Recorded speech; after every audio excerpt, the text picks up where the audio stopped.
Good morning friends, good morning to all of you. I am Subir sir from Om Coaching Center, खीरू चौक, भट्टा बाजार, पूर्णिया। और आज class 9th के लिए हम लेकर आए हैं केमिस्ट्री का पहला chapter matter in our surrounding. जी हाँ, मैटर इन आवर सराउंडिंग मतलब हमारे आसपास जो मैटर है। तो आप एक चीज जान जाओ कि दुनिया में जो चीज भी है जिसको आप देख सकते हैं, छू सकते हैं, मैं देख सकते हैं, छू सकते हैं, उसको हम लोग कहते हैं मैटर। आप भी मैटर हो, बेंच भी मैटर है, टेबल भी मैटर है, आपका घर भी मैटर है। आप जो चीज छू लेते हैं वो मैटर है, लेकिन हाँ जिसको आप फील करते हैं वो मैटर नहीं है। जैसे लव को आप सिर्फ महसूस करते हैं, वो मैटर नहीं है आपका। तो मैटर का डिफिनेशन क्या है? मैटर में be defined as anything that occupies space, possesses mass and the presence of which can be felt by any one or more of our five sense। हमारे जो फाइव सेंस हैं उसके माध्यम से आप वैसे किसी भी चीज को जो आपका स्पेस ले, जिसमें मास हो और जो दिखता हो, वो कहलाता है मैटर। अब है आपका कि क्लासिफिकेशन ऑफ मैटर, मतलब मैटर को हम लोग क्लासिफिकेशन कैसे किए? तो दो मेथड से किए, एक फिजिकल मेथड से और दूसरा केमिकल मेथड से। तो फिजिकल का मतलब होता है जिसको हम छू सके। जी हाँ, जिसको हम छू सके हाथ से, उसको कहते हैं फिजिकल क्लासिफिकेशन। उसमें आता है सॉलिड, लिक्विड एंड गैस। और केमिकल में आता है एलिमेंट, कंपाउंड और मिक्सचर। इतना ही चीज हम लोग को पढ़ना है इस चैप्टर में।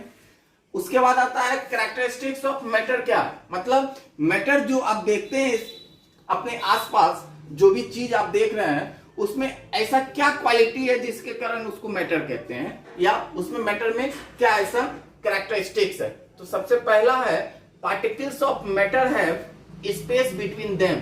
कहने का मतलब कि मैटर, आप जानते हैं कि मैटर छोटे छोटे पार्टिकल्स से मिलकर बना होता है। तो ये जो पार्टिकल्स है वो हर एक पार्टिकल के बीच में स्पेस होता है, पहला। दूसरा, particles of matter are continuously moving.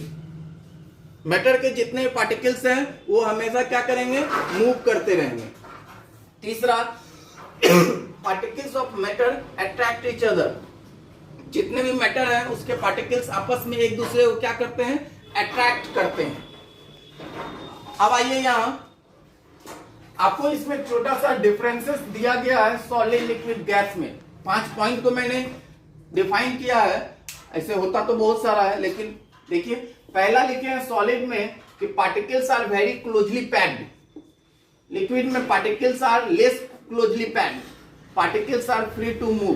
कहने का मतलब सॉलिड कठोर इसीलिए होता है क्योंकि उसके पार्टिकल जो है वो बहुत टाइटली पैक्ड होते हैं। इसीलिए आप सॉलिड को आसानी से तोड़ नहीं सकते हैं, मोड़ नहीं सकते हैं, कुछ भी नहीं कर सकते हैं। लिक्विड को क्या है, जैसे आपके पास पानी का बोतल है तो उसको आप क्रश कर सकते हैं, दबा सकते हैं। क्यों? क्योंकि उसके पार्टिकल्स जो है वो थोड़े लूज पैक होते हैं। गैस के पार्टिकल्स पूरा फ्रीली मूव करते हैं, इसीलिए आप गैस को जिस भी बर्तन में डालो वो उसमें पूरा समा जाता है। आप अगर एक रूम में अगरबत्ती जलाते हो तो एक कोने में जाके आपको महक आती है, क्योंकि उसके पार्टिकल्स आसानी से मूव कर पाते हैं। दूसरा पॉइंट है they have a definite shape as well as definite volume. Solid का शेप और वॉल्यूम दोनों सेम होता है। अगर आप मान लो कि किसी लोहे के कोई पार्टिकल्स को या किताब को कहीं रख दोगे तो वो जितना स्पेस लेगा, यहां भी लेगा, आपके घर में भी उतना ही लेगा, या लंदन जाओगे तो वहां भी उतना ही लेगा। उसकी अगर 1 किलो वजन होती है तो आप अपने घर में नापो या बाजार में नापो, उसका 1 किलो ही वजन होगा। तो इसीलिए बोला जाता है कि शेप और वॉल्यूम सेम होता है। लेकिन लिक्विड के साथ ऐसा नहीं होता है। वॉल्यूम तो सेम होगा लिक्विड का, लेकिन शेप सेम नहीं होगा। सपोज मान लो 1 लीटर पानी हम गिराते हैं, हमारा इतना एरिया कवर करता है, तो जरूरी नहीं है कि दूसरा बार अगर 1 लीटर पानी हम डालें तो उतना ही एरिया कवर करेगा। इसीलिए वॉल्यूम सेम होगा, शेप सेम नहीं होगा। अब गैसेस में तो ना वॉल्यूम सेम होता है ना ही शेप सेम होता है। तीसरा पॉइंट है कंप्लीटली इनकम्प्रेसिबल। आप सॉलिड को तो दबा नहीं सकते हैं, इसीलिए इनकम्प्रेसिबल है ये।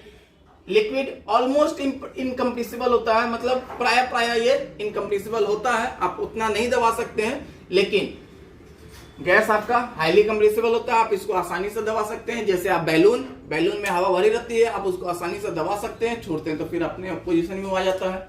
सॉलिड का हाई डेंसिटी होता है, इसलिए सॉलिड से अगर आपको मारा जाए तो काफी चोट लगेगा, लिक्विड से मारा जाए तो कम लगेगा, और गैस से बैलून से मारा जाए तो आपको एकदम ना के बराबर चोट लगेगा। इसीलिए सॉलिड की हाई डेंसिटी होती है, लिक्विड की उससे कम, और गैस की एकदम ना के बराबर।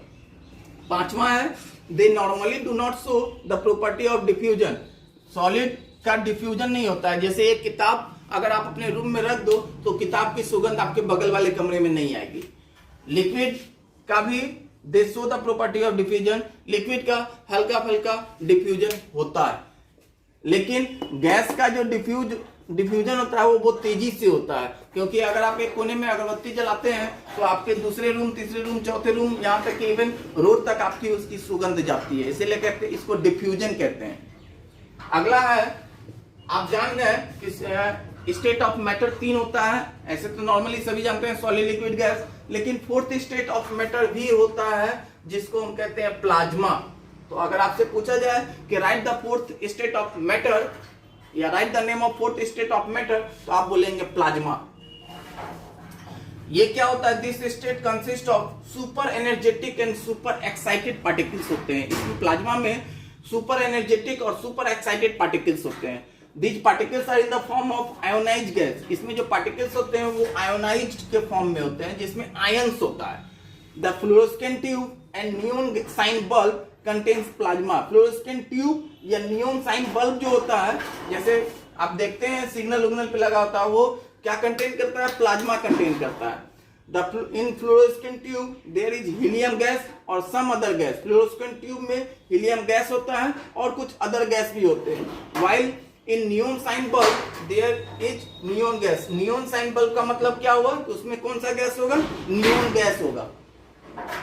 When electricity is pass the gas, जब हम इस गैस से इलेक्ट्रिसिटी पास करवाते हैं तो ये क्या होता है? आयोनाइज हो जाता है और ग्लो करने लगता है प्लाज्मा के फॉर्म में। इसीलिए आपको जो सन और स्टार ग्लो करता हुआ दिखता है वो क्यों दिखता है? क्योंकि उसमें प्लाज्मा प्रेजेंट होता है। तो आज के लिए इतना ही। 9th क्लास के बच्चों, आप इसको लर्न करेंगे और अगले क्लास में फिर इससे आगे के टॉपिक को हम लेके आएंगे। धन्यवाद।